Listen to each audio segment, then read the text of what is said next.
Okay. Did not see this one coming. Did not expect it. Don't know everything that was behind it. Bam Tracey is going to enter the transfer portal after previously announcing that he was going to return to Oregon for the 25-26 season. So, lots of things here. First of all, Oregon now has to go and find a replacement guy who comes off the bench and can score. Tracy, last couple of years, 7.5 points a game and 7 points a game, respectively. But most importantly, he was a 36% three-point shooter in his first year with the Ducks and a 34% three-point shooter his second year with the Ducks. So, Oregon has not always been a great three-point shooting team over the last couple of years under Dana Altman. And Bam Tracey has been one of the more reliable guys. He hit a slump at one point this year, but then he figured it out. So this is not something I was expecting, not something I had heard. This caught me completely off guard. Going, what do you mean? He was supposed to be one. Who's coming in? So the reason I say Dana Altman is about to go bonkers is if he doesn't go bonkers with his staff in the transfer portal, Oregon's not going to have a full roster next year. So the Nate Biddle decision is one I'll talk about more in a moment, but that looms even larger with the Bam Tracey news because right now, contributing players from this past season's team that went to the round of 32, really good year, not as great as it could have been, but still a great season for the Ducks to get to the round of 32 for a second straight season. Returning contributors who are guaranteed, I guess. I mean, we haven't heard an official word that both KJ Evans and Jackson Shellstead are back, but that's it. That is the list. Like Yin as a grease man in Ocean's 11. He is the list, or in this case, those guys are the list.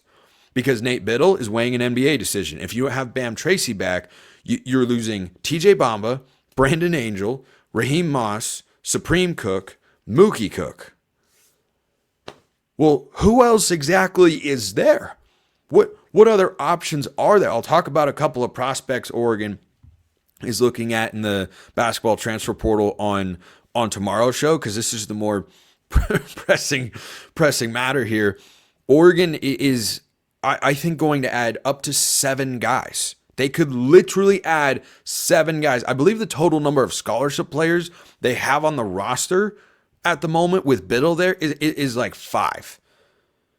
It is an incredibly, and remember, they have just one high school recruit in the class of 2025. They're looking at another one, who I'll talk about more on tomorrow's show, Braden Burries, who is a pretty highly touted guy. I think he's one of, if not the highest rated 2025 basketball recruit that is uncommitted at this time. But right now, the returning guys are Jackson Shellstead, KJ Evans, and Jamari Phillips. And Phillips played a couple minutes early in the year, but then didn't play at all. Oh, and Keyshawn Bartholomew also gone. I forgot because I'm hoping Phillips becomes the new Keyshawn Bartholomew. Instant offense, score the basketball. That's what he's capable of doing, scoring at all 3 levels. He might be asked to do a lot, but again, if Nate Biddle does not return, Oregon's roster situation goes from promising core to this is dire and they have to add a bunch of guys. And so I'm wondering what the chemistry is going to look like at the end of the day for this team.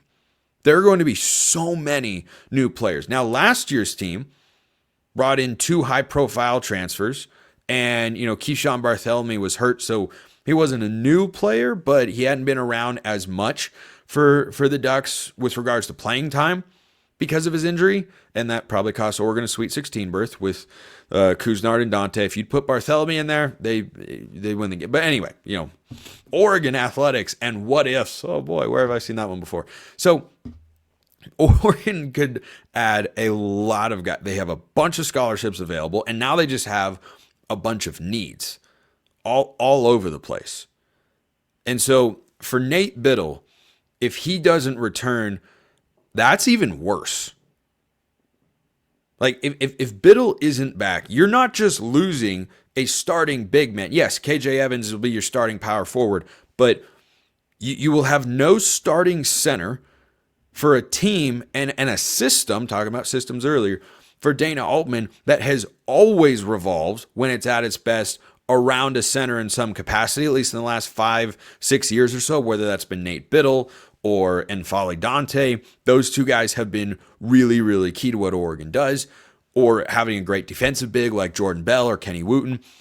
I am so puzzled. There are going to be a lot of segments about transfer additions on the show. Of course, they brought in Devon Pryor from Texas, so that's one guy who they've got in the fold. But there are going to be more. And if Biddle isn't there, the intensity has to ratchet up for Paul Mbia.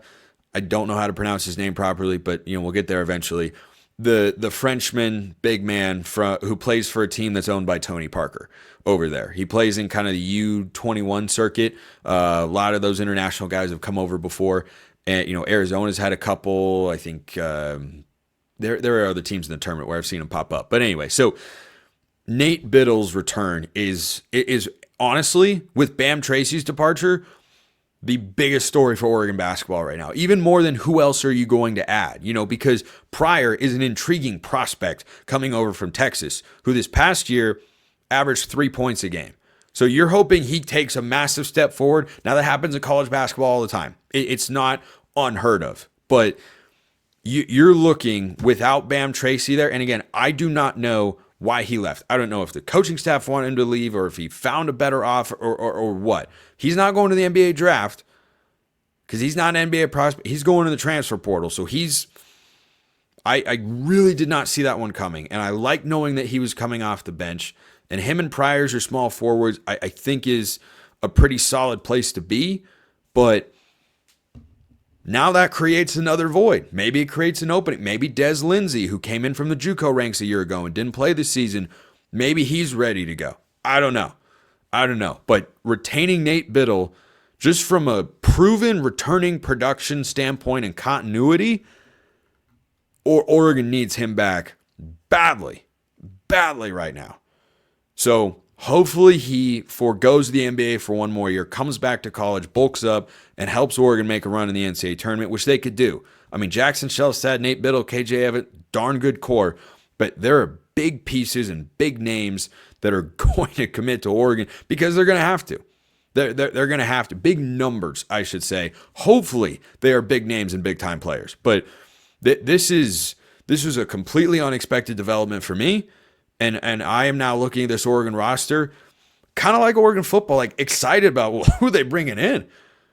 I mean, if Tracy's they're going to replace him with somebody. Who's that going to be? Maybe Pryor is that replacement, and they don't have their other two starting guys. If Biddle comes back, you still need 2 starters and probably 3 bench guys, at least 2, if not 3. So a lot to come for Oregon basketball. Appreciate everyone listening. I will see you next time. Have a wonderful rest of your day, and go Ducks.